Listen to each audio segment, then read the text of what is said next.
Bien, pues buenas tardes, bienvenidos a esta sesión del 11 de junio de 2020. Seguimos trabajando los aspectos de la teoría social del siglo XX, específicamente aquellas que se empiezan a conformar ya en escuelas teóricas que van a impactar prácticamente todo lo que es el desarrollo teórico y epistemológico en las ciencias sociales. Y bueno, pues en esta ocasión nos toca abordar el tema de la Escuela de Frankfurt. Le hemos pedido a 3 compañeros de su grupo que revisaran algún tipo de material para explicarnos en qué consiste esta llamada Escuela de Frankfurt. Bueno, Brian, Alexis, ¿y quién más me dijiste? Axel y América. Así, Axel y América. Bueno, pues ya estamos listos. Déjenme compartir mi pantalla para que podamos ver la exposición de los compañeros. ¿Ya la están viendo? Sí, profe. Ya. Bien, pues adelante, esto todo suyo. Sí, profe, gracias. Bueno, hoy vamos a darles la información sobre la Escuela de Frankfurt, que se encuentra en Alemania. ¿Le puede cambiar la otra diapositiva? No. Sí, por supuesto, no está. La Escuela de Frankfurt nace en los años 20, específicamente en el año de 1923. Lo que tenían en común esos filósofos filántropos de la Escuela de Frankfurt es que eran judíos, hijos de ricos, preocupados por la profunda dominación del capitalismo que estaba haciendo ya en aquellos años en la Alemania, a partir del siglo XX, en los años de 1900, 1920, 1940, 1950 y en los 60.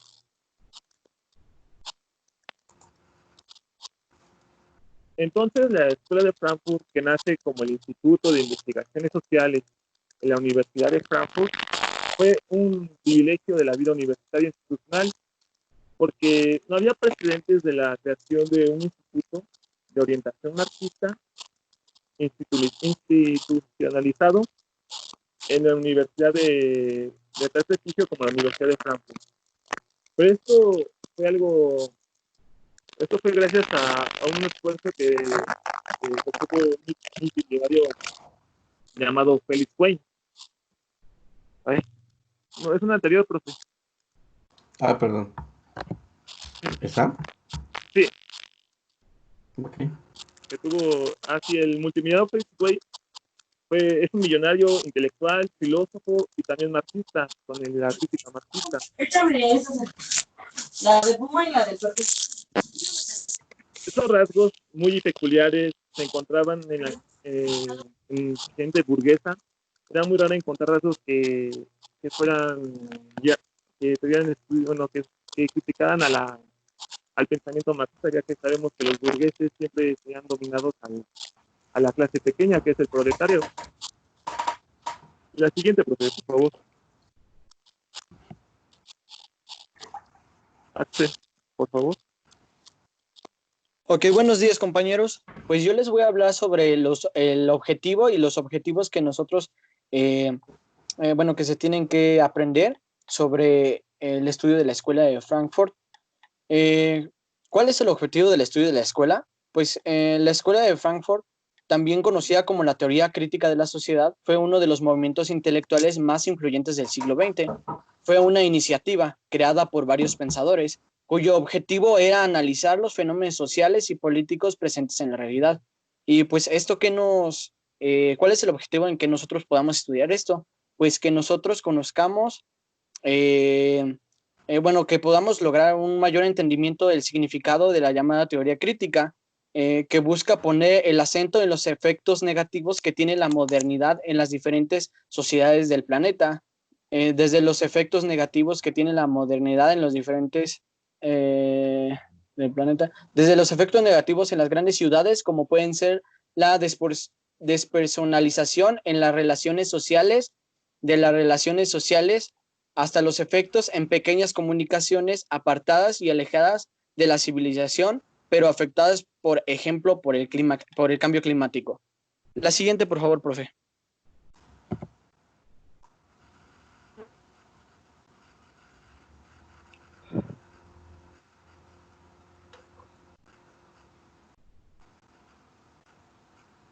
Ok, ahora les hablaré sobre las principales fuentes del pensamiento de la escuela.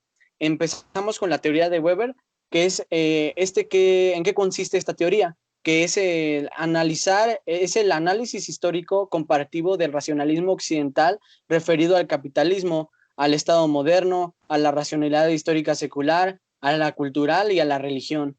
Después pasaremos a la teoría de Freud, que es el descubrimiento del subconsciente, importancia del complejo de Edipo, que la importancia,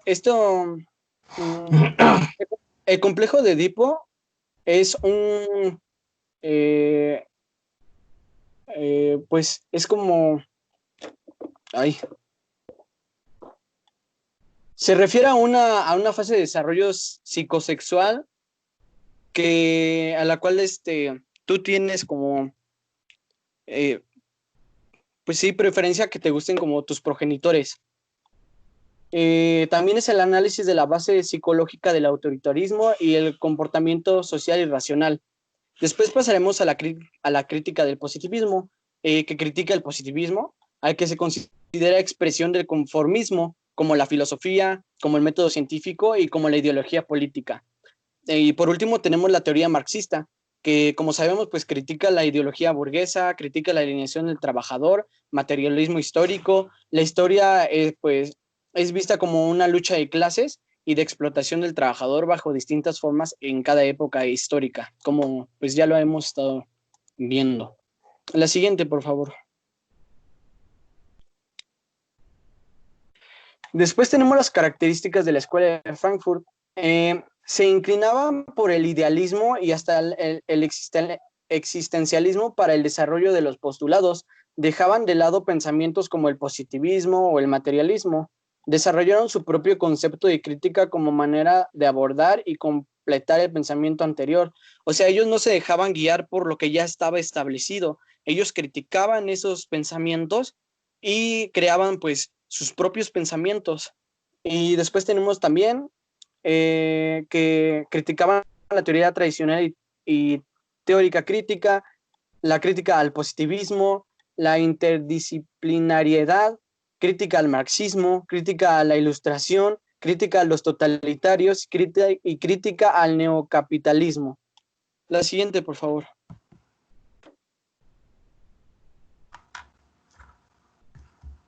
Ahora, ¿qué es la teoría crítica? Pues la teoría crítica es una doctrina del pensamiento que se funda en la crítica al marxismo y que propone a partir de allí un nuevo cuerpo teórico conocido como el neomarxismo. El neomarxismo es el que añade el entendimiento más amplio de Max Weber sobre la desigualdad social en pues conceptos tales como el estatus y el poder y pues a la filosofía marxista. La teoría crítica fue desarrollada en la Escuela de Frankfurt por un grupo de pensadores e intelectuales entre quienes contamos con Walter Benjamin, Teodoro Adorno, Max Hockenberg, Herbert Marcuse. Horkheimer. Y el otro, ¿cómo se dice? ¿Cuál? Y A ver, que sería sigue. Walter Benjamin, Theodor Adorno, Max Horkheimer, Herbert Marcuse, Jürgen Habermas y Erich Fromm. Gracias. Entre otros. Como corriente de pensamiento, la teoría crítica se oponía a la teoría tradicional, basada en los postulados de las ciencias naturales y el positivismo, tan en boga para la época. En boga quería decir como que estaba en tendencia, sí, como de moda, sí, en tendencia, a la cual causaba de reducir el conocimiento a una reproducción conceptual de los datos que en la realidad aportaban.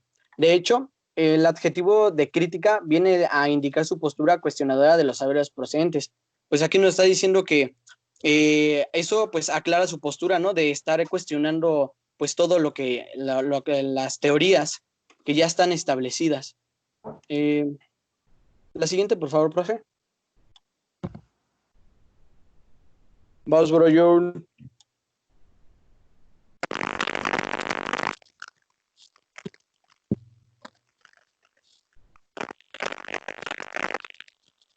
¿Sí me escuchan? Sí, con un Sí, bro, poquito de solo que se problemas, escucha pero un sí. poco de distorsión. ¿Así es mejor? Sí. Quedan los audífonos. Bueno, gracias. Entonces,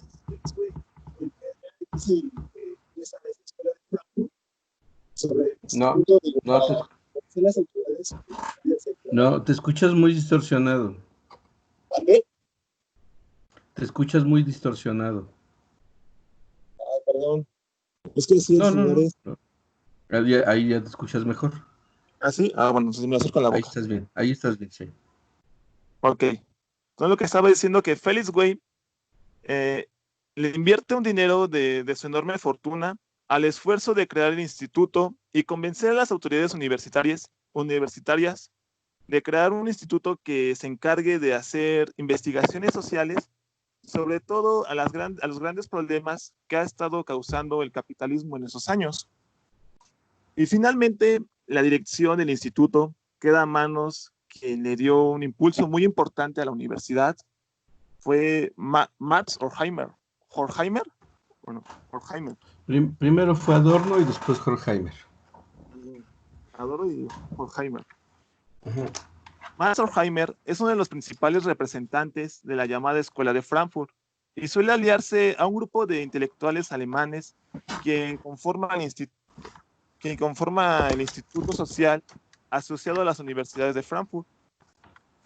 El instituto tenía como objetivo explorar nuevas dimensiones en un esfuerzo de trabajo interdisciplinario, así como el planteamiento de discusiones crítico-dialécticos, el desarrollo de la sociedad burguesa y de la cultura de las masas. Su principal promotor fue Max Horkheimer, quien junto a Felix Wayne y Friedrich Pollock, bueno, Pollock, algo se llama, Pollock. Pollock, sentaron las bases de lo que sería la Escuela de Frankfurt. Max Horkheimer, como director del instituto, llama a otros intelectuales que consideran como lo común que tenían entre ellos, que eran ricos, judíos y con críticos marxistas, y llaman al intelectual que destacó por estudios de judaísmo, quien fue Erich Fromm. Erich Fromm, que su inclinación por la psicología, el estudio del pensamiento y la obra de Sigmund Freud y el psicoanálisis, estudió todo lo novedoso de la psicología de aquel tiempo y la filosofía.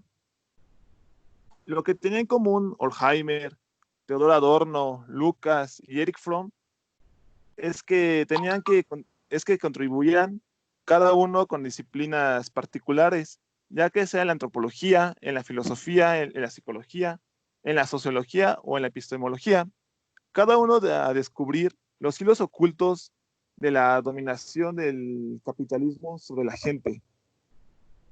La siguiente, profesor, por favor.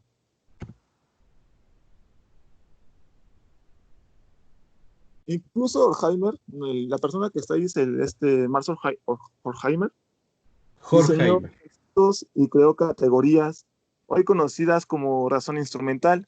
Y es cosa de Horkheimer y de Theodor Adorno.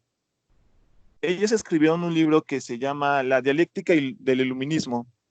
Este libro hace una crítica muy dura a ese afán que tenemos los humanos de construir la felicidad en base a satisfacer las necesidades materiales. Yo investigando igual aparte, investigué que estas necesidades materiales que necesitamos para ser feliz se le llama la teoría del consumo, que controla la voluntad a través de los medios de comunicación. O sea, nos tratan de vender lo que la televisión nos ofrece o el radio. Theodor Adorno y Horkheimer son dos autores que vivieron en el contexto humano histórico que en las décadas de 1930 y 1940. Estas décadas han estado parcialmente ocupadas por fenómenos totalitarios, o sea, son regímenes antidemocráticos, antiliberales, antirracionales, que en la Alemania y en la Unión Soviética eligieron sistemas que parecieran extremadamente sólidos y que, y que, y que todos pensaban que durarían toda una eternidad. No solo en la patria de los autores, que es Alemania, se había establecido el régimen fascista, sino que en la Unión Soviética, el sistema de stalinista, en el cual los izquierdistas de todo el mundo habían depositado enormes esperanzas después de la Primera Guerra Mundial. Como esas esperanzas duraron muy poco, por lo menos creo como unos 20 años, lo que surgió fue una atmósfera de general desencanto y de desilusión, porque no hay que olvidar que el régimen que estableció en la Unión Soviética a partir de 1918 era algo que venía en las teorías de Hegel y sobre todo de Marx, es decir, con la intención de que la razón domine al mundo. Esta razón de Hegel y de Marx, de la razón dominadora de esta esfera social política, pero como esto no ocurrió, o sea, se quedó como una teoría de la lucha de clases, de lo que hablaba Marx. Entonces estos pensadores de buena fe construyeron que el género humano y la totalidad no iban a poder salir de la situación del autoesclavizamiento de los burgueses, en el que el mismo género humano se vio visto. ¿Me puede tener, por favor, profesor? Siguiente. Sí, por favor. Bueno, aquí está la foto de quién es Theodor Adorno, Max Horkheimer, y aquí está Erich Fromm. Cuando la obra de la dialéctica iluminista fue escrita entre los años 1941 y 1944, todavía una gran parte de Europa estaba dominada por regímenes totalitaristas. O sea, como ya había dicho, que son una represión a la sociedad, que no solamente eran unos regímenes duros, sino que regímenes que se dedicaban a reprimir a sus propios ciudadanos. Lo que tenían en común Teodor Adorno y Horkheimer, casi todos los principales parientes, tíos, primos, terminaron en los campos de concentración, en los campos de exterminio como Auschwitz en Alemania, porque ya que sabemos ellos eran judíos y fueron asesinados en los campos de exterminio. Entonces, es posible imaginarnos el estado de ánimo en el que fue escrita esta crítica a la razón, que entonces pasa a ser una crítica a la razón parcial y se vuelve una crítica general al racionalismo. Por eso es que se llama la obra la dialéctica del iluminismo. Una palabra muy curiosa que yo encontré sobre este libro de la dialéctica del iluminismo fue la no identidad de la obra. Digo, la palabra era la no identidad. La obra es un canto a la no identidad. Palabra de Teodoro Adorno, de esta obra que citó en todo su libro. Esta palabra, un poco confusa, significa que hay que estudiar y hay que preocuparse por fenómenos que no se pueden ser explicados por una teoría en general. O sea, que no, con una sola teoría que estemos estudiando, no tenemos que explicar los fenómenos sociales que están ocurriendo. O sea, tenemos que agarrar varias teorías para poder explicar esos fenómenos sociales.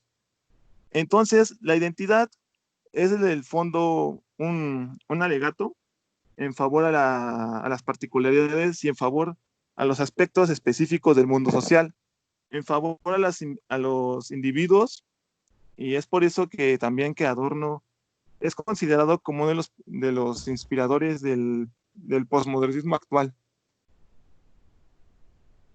La obra entonces es una dialéctica en el sentido general, en la propia petición de los autores, es considerarla una totalidad de considerarlo global.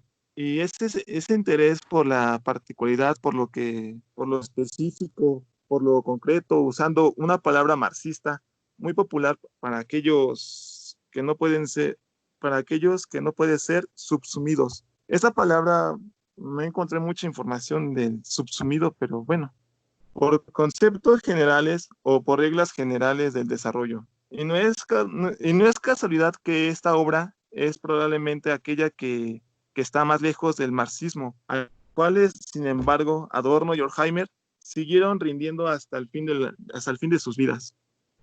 Y esta obra está llena de contradicciones y de congruencias y críticas. Eran los dialécticos de ese entonces eran muy críticos, o sea, ellos criticaban todo. Cuando fue la segunda y como vieron los efectos de la primera Guerra Mundial, el fascismo, el nazismo y la Segunda Guerra Mundial en Europa, ellos criticaban cómo la gente era utilizada para su exterminio y para su propia explotación para ellos. Entonces, cuando fueron ¿cómo se llama? Ellos pidieron como asilo político a Estados Unidos. Y las grandes universidades de Estados Unidos los aceptaron con gran júbilo porque ellos sabían porque eran unos grandes intelectuales, lo que fueron varios intelectuales de la escuela de Frankfurt. Y ya llegando a los Estados Unidos, ellos criticaban el sistema capitalista de Estados Unidos. O sea, dejaron a Europa para llegar a Estados Unidos y igual criticaron el capitalismo que estaba en Estados Unidos, que era muy diferente al que estaba en Europa. La obra, como les decía, es un canto a la no identidad, al particularismo, a la individual y a lo concreto. Simultáneamente, es una obra que nos muestra una totalidad, una ley general en desarrollo, que según ellos es la ley posteriormente que nos lleva de las flechas, del arco a la bomba atómica. O sea, es una evolución. O sea que la mayor capacidad del ser humano consiste en la labor de idear sistemas de destrucción o de explotación del propio humano, como los campos de concentración. Por Jaime y Teodoro siempre fueron como muy unidos, pero siempre Teodoro en sus obras escritas por ellos dos, siempre aparece primero el nombre de Jaime y enseguida el nombre de Teodoro. ¿Puede pasar la siguiente, profesor?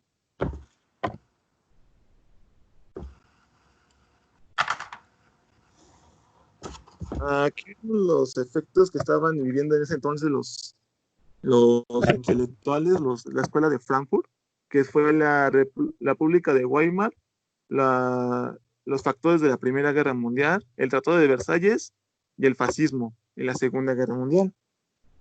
La escuela de Frankfurt vivió una época muy crítica desde la lucha entre la parte militar en Alemania con la parte monárquica en Bismarck, la crisis de la República de Weimar, los efectos de la Primera Guerra Mundial, el Tratado de Versalles, el surgimiento del fascismo y la Segunda Guerra Mundial, como ya les había dicho. Entonces, dijéramos que ese grupo de pensadores intelectuales de las ciencias sociales denominada Escuela de Frankfurt. Por cierto, el nombre surge hasta los años 60.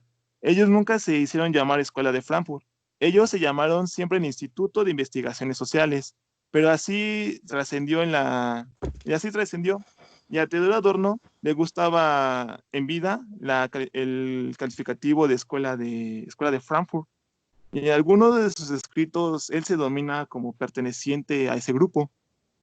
Entonces lo más trágico para ellos es el fascismo, porque surge y los afecta personalmente porque tienen que huir de Alemania y refugiarse principalmente en los Estados Unidos. Solo uno de ellos vino a México, que fue Eric Fromm, y trabajó en la Universidad Autónoma del Estado de la UNAM, y produjo muchos de los textos, ojalá. libros en su estancia en México. Perdón, es que como estudiamos en la UAMED, la confundí con la UNAM. El siguiente, profesor. Me dolió eso, Brian. América, por favor. Hola, ¿sí me escucho? Sí, por supuesto. Bueno, yo les voy a tratar de explicar qué es la teoría crítica o la industria cultural de Theodor Adorno y Max Horkheimer.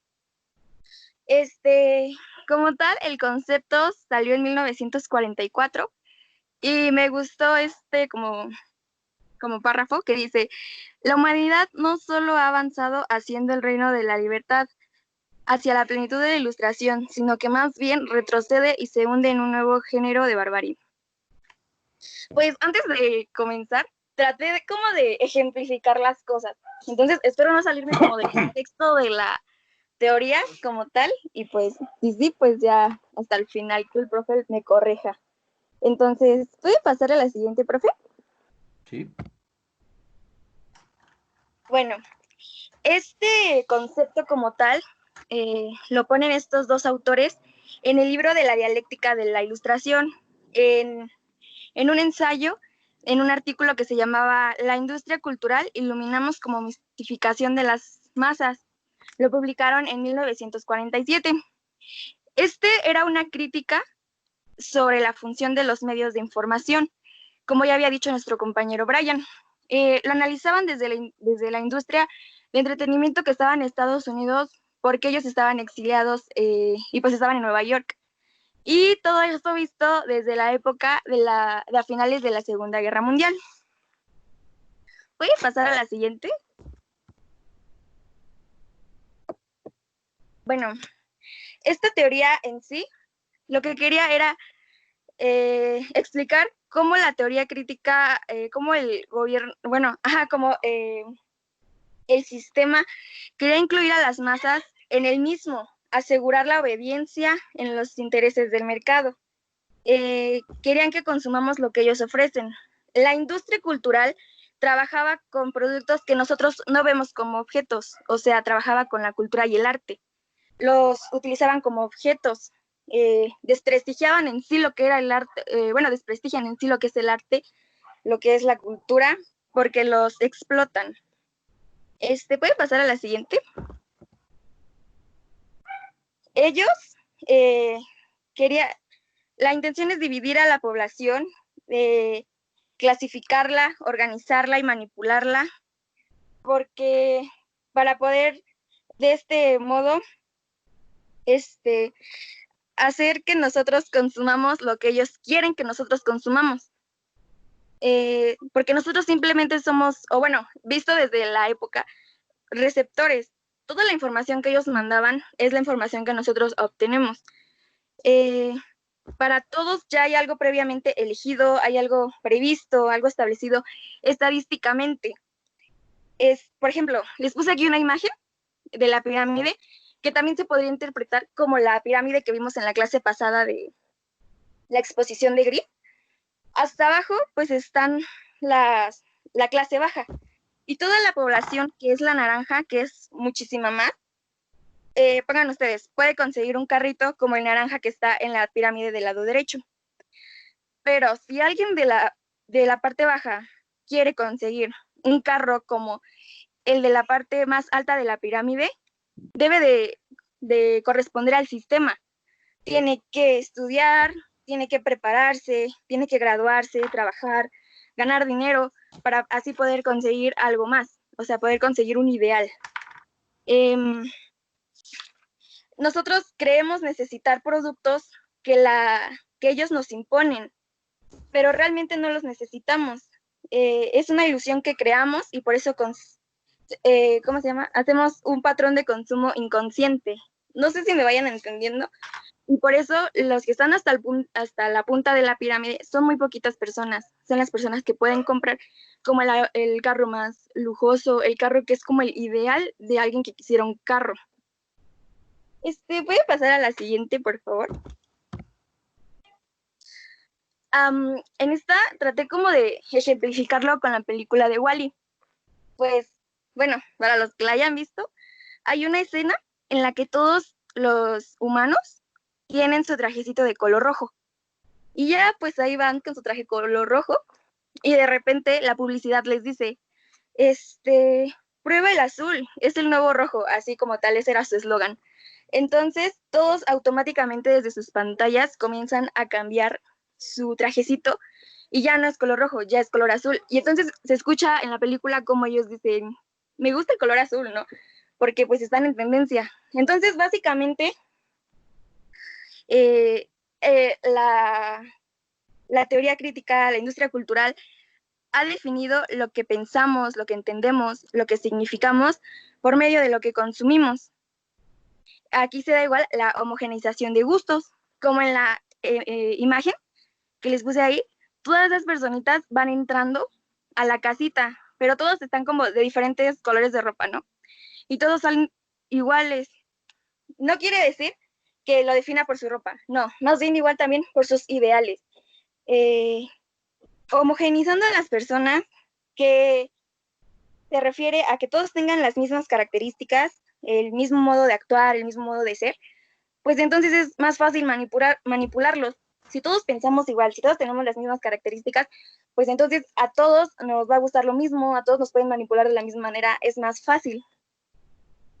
La industria cultural ya tiene establecidas fórmulas para crear el éxito, para llegar a sus productos exitosos.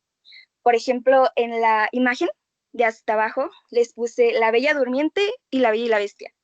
Es básicamente la misma escena del príncipe bailando con la princesa.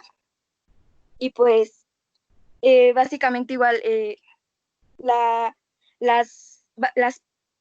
películas te promueven el ideal, te promueven una estandarización de qué es lo que, cuál sería tu ideal en las películas. Hay películas, por ejemplo, en las de acción, las escenas pasan muy rápido. Entonces tú ya no te imaginas qué es lo que podría pasar, sino simplemente recibes el mensaje que las películas te están mandando, que la industria te está mandando.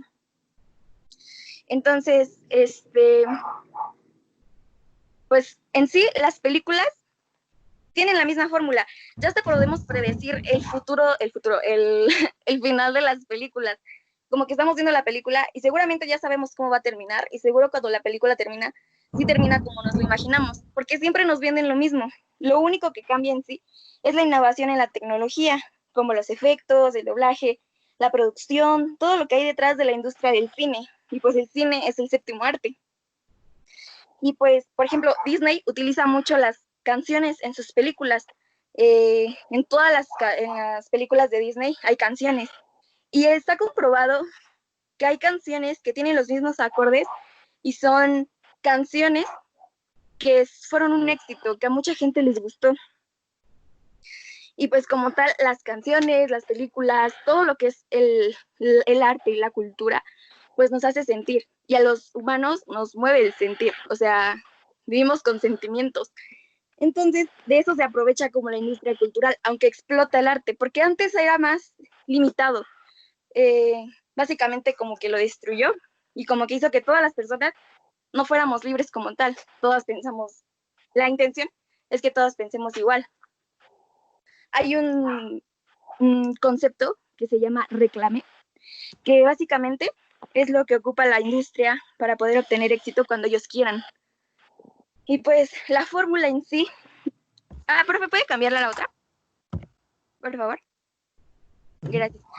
La fórmula en sí indica que nosotros somos personas muy... no nos gusta pensar, somos muy ociosos. Entonces no exigimos mucho.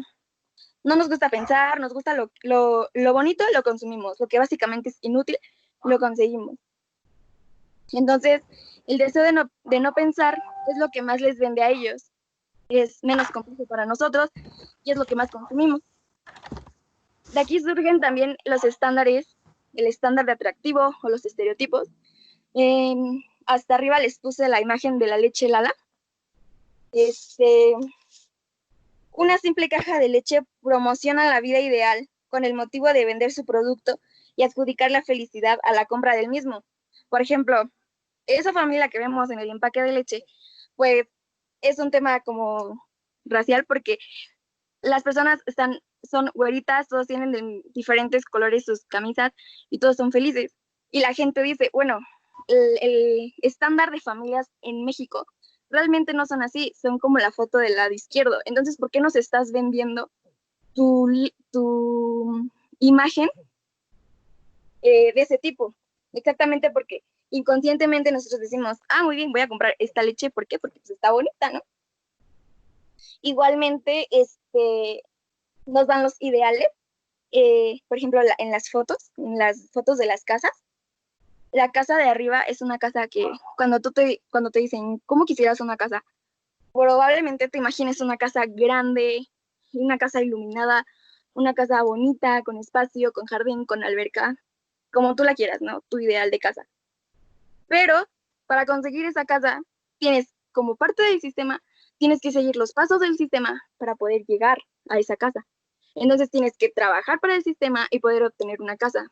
Pero entonces te pasas la vida tratando de conseguir tu casa y cuando te das cuenta, pues dices, la industria te dice, no te preocupes, no puedes tener tal vez una casa como la que quieres arriba, pero yo te ofrezco otra que es cómoda, es esto, tu vida va a ser feliz si compras esta casa. Entonces tú dices, sí es cierto, voy a comprar esta casa y compras una casa como la que está abajo, que son como las unidades habitacionales que nos venden, que son casas iguales todas son completamente iguales y con espacios reducidos, nada que ver con la que estabas ideando al inicio. Y bueno, esto igual nos lleva al conformismo, ¿no? Que pues yo no puedo tener esto, ¿por qué? Porque así no lo quiere el sistema, entonces me conformo y tengo esto. Igual la industria cultural produce la moda, y impone la moda. Todo lo que es moda, pues tú lo consumes, si te gusta, y si no lo consumes, pues tú piensas, ¿no? Pues estoy contra el sistema, porque yo no estoy consumiendo lo que ellos me están diciendo. Pero no es así, porque cuando tú buscas escapar de la vida ligada a la industria, acudes a comprar más cosas, más productos que son elaborados de la misma industria y toma tus anhelos que veías como algo inalcanzable a algo alcanzable. Y pues básicamente es eso lo que impone la industria cultural o la teoría crítica de Theodor Adorno y de Max Horkheimer. Y no sé si tengan alguna duda o no sé si me haya equivocado o si mis compañeros quieran agregar otras cosas.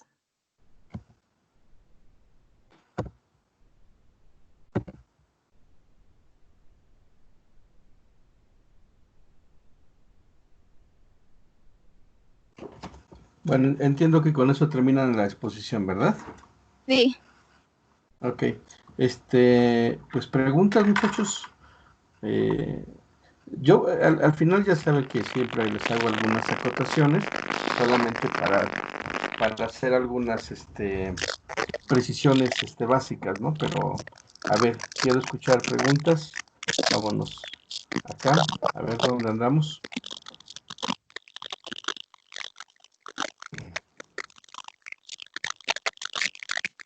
Mira, Arlet se fue, qué mala onda. No nos toleró el día de hoy. Bien, entonces, a ver, ¿con quién comenzamos? Mira, ya regresó. Bienvenida, Arlet. No te vayas. A ver, entonces, ¿con quién comenzamos? ¿Quién tiene alguna pregunta?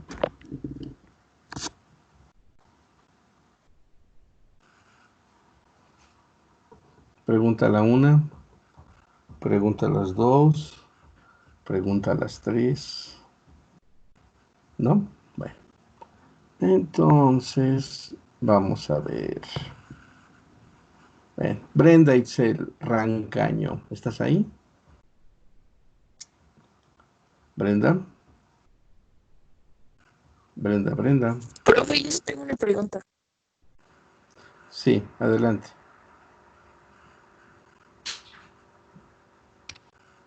¿Sí? A ver, es que no ha abierto el chat y no sé si por ahí hay algo. Bueno, nos plantean que en la escuela de Frankfurt pretende crear una filosofía social o supuestamente para superar como la unilateralidad de todo el enfoque positivista o marxista que en su momento se llevaba a cabo, ¿no? Y hacer un Ujú. análisis de la vida social perfecta o algo así. Pues no exactamente perfecta, más bien abrir la conciencia histórica de que el capitalismo, que siempre se ve como una situación perfecta, en realidad tiene sus altibajos y tiene sus puntos grises, ¿no?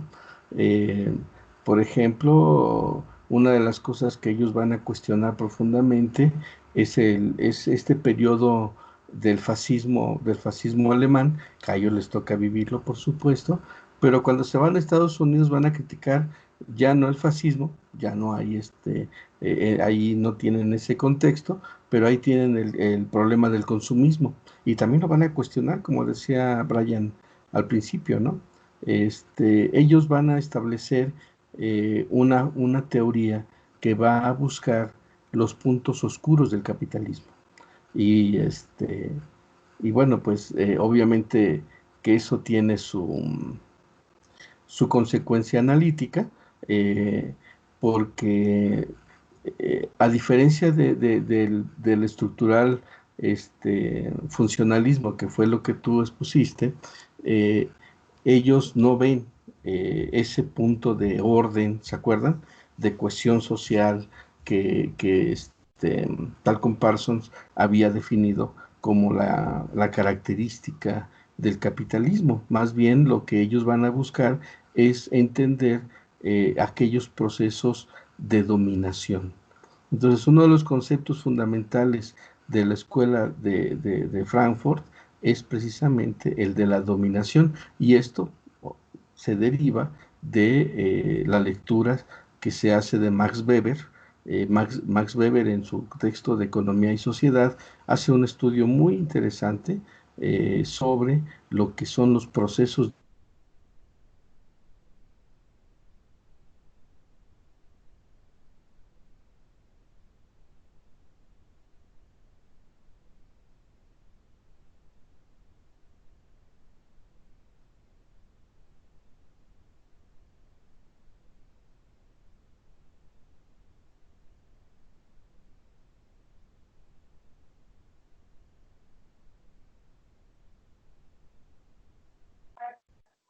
Profe, no se le escucha nada.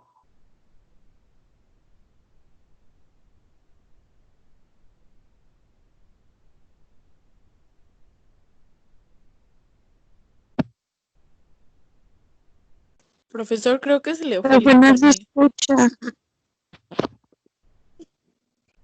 No se escucha ni se ve su imagen, profe.